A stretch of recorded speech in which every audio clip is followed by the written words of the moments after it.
Hi, my name is Autif Kamal. This is another episode of Be Logical. In this episode, I'll be addressing the following questions pertaining to search and rescue. What are the costs of search and rescue? Of course, I can't go over all of the costs, but I aim to go over a few examples of what could make search and rescue extremely expensive. Who should pay for search and rescue? For example, should the taxpayers have to pay, or should it just be the ones who are rescued who should have to pay? And how should search and rescue be paid for? Okay, so those are the questions that I'll address. So fines can range from $750 to $25,000. The range could be even wider than that, but just based on the stories that I've seen, that is a range of costs. An example for the $750 fine is a woman from Idaho who needed a search and rescue, and she received a bill from Utah. She was in the desert at the time. I'm not sure exactly what her predicament was, but she needed search and rescue in the desert. And then in terms of the $25,000 costs, that was for a teenager from Massachusetts who was in New Hampshire. He went off of marked trails, he sprained his ankle, he got lost, and he needed search and rescue, and New Hampshire ended up not charging him that $25,000 fine that they were considering. Now, the sources that I got these stories from was from Reuters via Yahoo. The name of this article is "For Some Stranded U.S. Adventurers, Rescues Come at a Cost" by Laura Zuckerman, and the other article was "Teen Off the Hook for $25K Rescue Bill" from The Telegraph. It was written by David Brooks. Now, these are some examples of what can make search and rescue extremely expensive. The cost of operating a standard helicopter is $1,600 per hour, which is what you would use if, say, you break bones in your body such that you are immobile. A Coast Guard boat costs about $1,150 per hour. So if you're lost at sea, that's what you need a Coast Guard boat for. That's an example of what you need a Coast Guard boat for.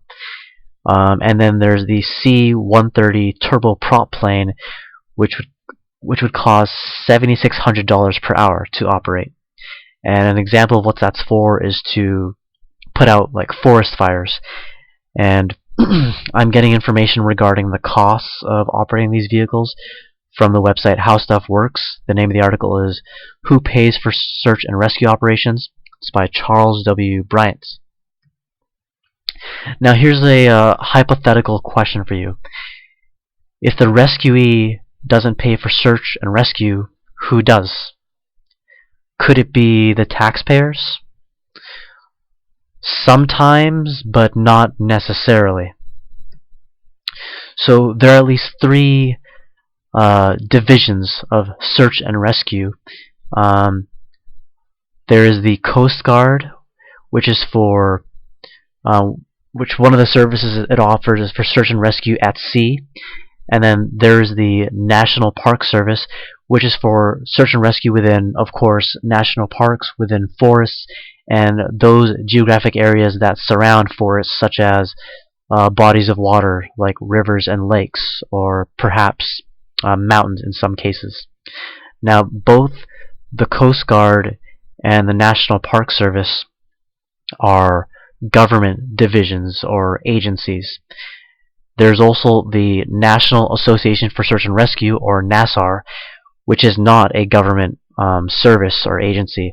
It's actually a non-profit, and I will go more into this later on in this podcast. Before I get into alternatives one can pursue to the expensive fines that one would incur by getting search and rescue from government agencies or divisions, I want to give you an idea of the demographics of people who would use these alternative search and rescue services. Um, this is not going to give you a comprehensive idea, but it'll give you some idea. And when I said demographics, what I meant was the types of incidents people have needed search and rescue in the past. Okay. Now these examples, these numbers are both with national parks. There's the Wrangell St. Elias National Park and the Denali National Park and Preserve, and both of these national parks are in Alaska. Now in Wrangell, 48% of the search and rescue incidents were hiking related, and 21% of the search and rescue incidents were boating related. In Denali National Park and Preserve, 22% of the search and rescue incidents were hiking related, 10% were swimming related, and 10% were boating related. Now in both cases, hiking had the majority. Okay, and I got this information from the Wilderness Medical Society. The name of the article was Dead Men Walking, Search and Rescue in U.S. National Parks. So what could be your alternatives to paying potentially extremely expensive fines for search and rescue? Well, actually already in Denali National Park, they have a $10 entrance fee and an additional $200 for mountaineers. Now, what does that pay for? That pays for mountain rangers and guidance services, and it's actually at high altitudes as well, so that's pretty important. I'm getting this information from the Daily Beast. The name of the article is A Mountain of Bills by David A. Graham. Now, let's say you don't want to, let's say you are a frequent mountaineer, but you don't want to pay $210 every time you go on a mountaineering trip. Well, there's also search and rescue insurance, apparently, and one example is the American Alpine Club. Annual membership ranges anywhere from $40 per year to $1,750 for life. And basically what you get with that is $5,000 for domestic accident insurance and $5,000 for worldwide rescue service. And then if you upgrade, you get $500,000 for global rescue service. Now the only thing to be careful with for the global rescue service, it's not necessarily the case that covers your accidents. For all you know, they could pick you up from wherever you got lost, but if your body is messed up, then it's possible you could be on your own to some extent. So with that in mind, you may want to consider looking up other options for accident and search and rescue insurance.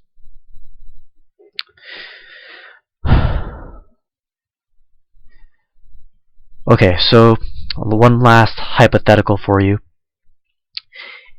If you don't have the money for sufficient search and rescue insurance, then you probably shouldn't go on treacherous hikes. Now, are all hikes treacherous? No, not necessarily. Some aren't. So what I'm saying is you should only go on the really safe hikes.